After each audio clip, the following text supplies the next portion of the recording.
ഇനി നമുക്ക് പൂക്കളുടെ കാര്യം പറയാം. പൂക്കൾ തമിഴ്നാട്ടിൽ നിന്ന് വരുന്നത് കാത്തിരിക്കേണ്ട പാലക്കാട്ടുകാർക്ക് എന്നതാണ്. ജില്ലയുടെ പലയിടങ്ങളിലും വ്യാപകമായി പൂക്കൃഷിയുണ്ട്. എന്തിന്, നമ്മൾ എറണാകുളം നഗരത്തിന്റെ നടുവിൽ പോലും പൂക്കൃഷി കണ്ടുകൊണ്ടിരിക്കുകയാണ്. അപ്പോൾ നമുക്ക് പാലക്കാട്ട് അങ്ങനെ പൂക്കൃഷിയുള്ള ഒരു സ്ഥലത്തേക്ക് പോയാൽ അവിടെ കൊട്ടേക്കാട് 2 യുവ കർഷകർ ഒരുക്കിയ വമ്പൻ ചെണ്ടുമല്ലി തോട്ടമുണ്ട്. അവിടെ നമ്മുടെ ഇക്ബാൽ ഉണ്ട്. ഇക്ബാൽ, ഓണത്തിന്റെ ഒരു ഭംഗി എന്ന് പറയുന്നത് ആ പൂക്കളമാണ് അല്ലേ, അതിലെ നിറങ്ങളാണ്. ചെണ്ടുമല്ലിക്കൊക്കെ ഒരു പ്രത്യേക ഭംഗിയാണ്. ഇക്ബാൽ നിൽക്കുന്ന സ്ഥലം തന്നെ കണ്ണ് കുളിർപ്പിക്കുന്നു എന്ന് വേണമെങ്കിൽ പറയാം. വിനീത, തീർച്ചയായും ഇവിടേക്ക് വരുമ്പോൾ വല്ലാത്തൊരു സന്തോഷത്തിലാണ് നമ്മളുള്ളത്. ഇങ്ങനെ ഈ കാഴ്ചയൊക്കെ കണ്ടു നിൽക്കുമ്പോൾ മനസ്സിനെ വല്ലാത്തൊരു സന്തോഷം തോന്നുന്നു. ഞാനിപ്പോൾ നിൽക്കുന്നത് പാലക്കാട് കൊട്ടേക്കാട് അരിമ്പ്രത്തൊടിയിലാണ്. അരിമ്പ്രത്തൊടിയിൽ ഏകദേശം 1 ഏക്കർ കാണുന്ന ഈ ഒരു പാടം, ഇത് നേരത്തെ പുല്ലൊക്കെ പിടിച്ച് കിടക്കുന്ന ഒരു മേഖലയാണ് തോന്നുന്നത്. കാരണം ചുറ്റും കാണുന്ന കുറച്ച് കരിമ്പനയുണ്ട്, അതിനപ്പുറത്ത് മുളങ്കാടുകളൊക്കെ കാണുന്നുണ്ട്. പക്ഷേ അതിനിടയിലായി ഇതാ 1 ഏക്കറിൽ മുഴുവൻ ഇതാ ഈ ചെണ്ടുമല്ലി പൂ കൊണ്ട് ഒരു വസന്തം തന്നെ തീർത്തിരിക്കുകയാണ് 2 യുവ കർഷകരായിട്ടുള്ള ആളുകൾ. ഇവരാരാണ് എന്നുള്ളത് പരിചയപ്പെടേണ്ടത് തന്നെയാണ്. അതായത് വിനീത, ഇവരെക്കുറിച്ചുള്ള വിശേഷണം പറയുമ്പോൾ BSc അഗ്രികൾച്ചർ പഠിച്ച ഒരു വിദ്യാർത്ഥിക്ക് കൃഷിയോട് ഒരുപാട് താല്പര്യമുള്ള ഒരു സുഹൃത്തിനെ കിട്ടിയാൽ എങ്ങനെ ഉണ്ടാവും. അവരുടെ കയ്യിലേക്ക് ഒരു 10 സെന്റ് ഭൂമി കിട്ടിയാൽ അവരതിൽ പൊന്നു തന്നെ വിളയിക്കും. അതാണ് സത്യം പറഞ്ഞാൽ ഈ അരിമ്പ്രത്തൊടിയിലേക്ക് വന്നാൽ ഇവരുടെ കഥ കാണുമ്പോൾ നമുക്ക് മനസ്സിലാക്കുന്നത്. എനിക്കിപ്പം ഉള്ളത് BSc വിദ്യാർത്ഥിയാവുകയും പിന്നീട് ഇപ്പോൾ ഒരു ഫാമിൽ ജോലി ചെയ്യുന്നില്ലേ, ഫാമിൽ ജോലി ചെയ്യുകയും ചെയ്യുന്ന ഇന്ദുലേഖയുടെ സുഹൃത്തായിട്ടുള്ള ആദിഷുമാണ്. ഇവർ 2 പേരും ചേർന്നാണ് ഈ 1 ഏക്കർ നിറയെ ഈ ചെണ്ടുമല്ലി മുഴുവനും ഇപ്പോൾ ഇവിടെ ഉണ്ടാക്കിയിരിക്കുന്നത്. നേരത്തെ ഗുണ്ടൽപേട്ടെല്ലാം പോയി അവിടെ നിന്നൊക്കെ പൂ കൊണ്ടാന്നായിരുന്നു പാലക്കാട്ടുകാർ ഓണത്തിന് പൂക്കളമെല്ലാം ഇട്ടിരുന്നത്. പക്ഷേ പാലക്കാട് ഇത്തവണ ഓണത്തിന് അങ്ങനത്തെ ഒരു ആവശ്യമേ ഇല്ല.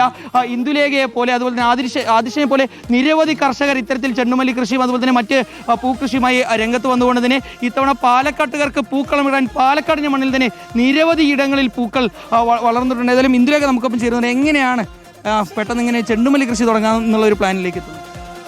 ഞങ്ങൾക്ക് വേണ്ടപ്പെട്ട ഒരു കൃഷി അസിസ്റ്റന്റ് ഭവ്യ രാരിയിൽ വർക്ക് ചെയ്യുന്ന ഒരു കൃഷി അസിസ്റ്റൻ്റാണ്.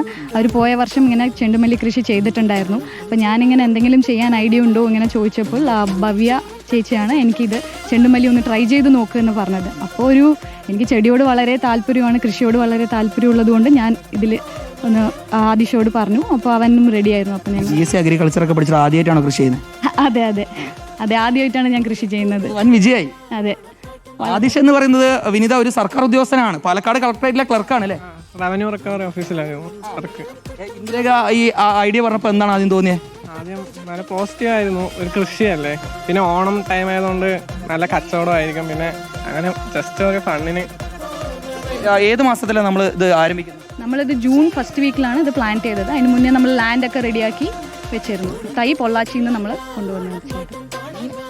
പറിക്കേണ്ട ടൈമായി, പറിച്ചു തുടങ്ങിയല്ലേ? പറിച്ചു തുടങ്ങി. അതെ. ഇപ്പോൾ ഓർഡേഴ്സ് വരാൻ തുടങ്ങി. അപ്പോൾ നമ്മൾ സിവിൽ സ്റ്റേഷനിൽ എവിടെയെങ്കിലും ഷോപ്പും ഇടാനാണ് പ്ലാൻ. ഇപ്പോൾ ഡയറക്റ്റ് മാർക്കറ്റിംഗ് ആണ് ഉദ്ദേശിക്കുന്നത്. വിപണിയിൽ ഇത്തവണ ചെണ്ടുമല്ലിക്ക് വിലയുണ്ടോ? വിലയുണ്ട്. ഇപ്രാവശ്യം തമിഴ്നാട്ടിൽ നിന്നൊക്കെ പൂ കുറവാണെന്ന് കേട്ടു. അപ്പോൾ ഇപ്പോഴേക്ക് കറണ്ട് പ്രൈസ് $200 എത്തിയിട്ടുണ്ട്. ഇനി കൂടുകയുള്ളൂ. കോൾ അടിച്ചു. അതെ ഇപ്രാവശ്യം കോൾ അടിച്ചു. തുടക്കത്തിൽ തന്നെ മിന്നിച്ചു എന്നാണ്. അതെ.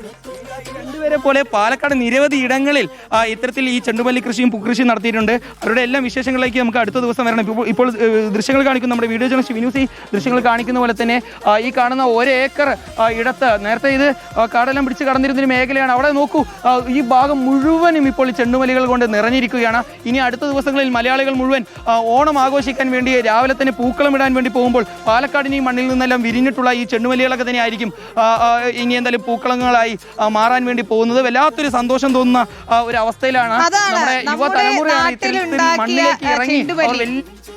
അതിന്റെ ഒരു ഭംഗിയാണ് ഇക്ബാൽ വിവരിച്ചു കൊണ്ടിരിക്കുന്നത്. നോക്കിപ്പം തമിഴ്നാട്ടിൽ നിന്നൊക്കെ ചെണ്ടുമല്ലി വരാറുണ്ട്.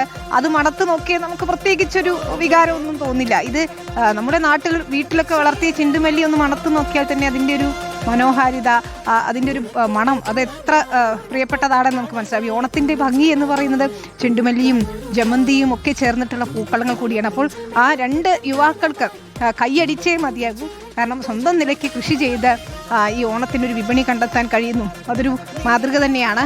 നമ്മുടെ പാലക്കാട് കൊട്ടേക്കാട് നിന്നാണ് യുവ കർഷകർക്കൊപ്പം വലിയ ചെണ്ടുമല്ലി തോട്ടമാണല്ലോ, 1 ഏക്കറിലധികമാണ് അവിടെ ചെണ്ടുമല്ലി കൃഷി ചെയ്തിരിക്കുന്നത്. എന്തൊരു ഭംഗിയാണ് ആ പച്ചപ്പിനിടയിൽ ഓറഞ്ച് നിറത്തിലെ ചെണ്ടുമല്ലി പൂക്കൾ കാണാൻ. അപ്പോൾ ഇക്ബാൽ നമുക്കിന്ന് വൈകുന്നേരം നല്ലൊരു കാഴ്ചയാണ് സമ്മാനിച്ചത്. അപ്പോൾ ഓണക്കാഴ്ചകളുമായി വീണ്ടും ചേരും. ഇക്ബാൽ പറഞ്ഞതുപോലെ പലയിടത്തും ഇത്തരത്തിൽ സ്വന്തമായി പൂക്കൾ കൃഷി ചെയ്തിട്ടുണ്ട്. തമിഴ്നാട്ടിലെ പൂക്കളെ കാത്തിരിക്കേണ്ട നമുക്ക് എന്നതാണ്.